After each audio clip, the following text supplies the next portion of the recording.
How to find someone you blocked on TikTok on iPhone. First is by opening your TikTok app and then go to your profile found on the lower right corner of the screen. Once you've clicked on profile, click on the three lines found on the upper right corner and click on settings and privacy. Go to privacy and then scroll down to the bottommost part of your page. And then click on block accounts right here, and then you may be able to see all of the accounts that you have blocked on this section. If you want to unblock someone, you may simply click on unblock on the rightmost part of their name or their user, and then there you go.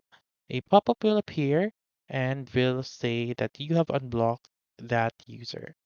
So now you may go back and then search for that account, and you have now searched for the blocked account on TikTok.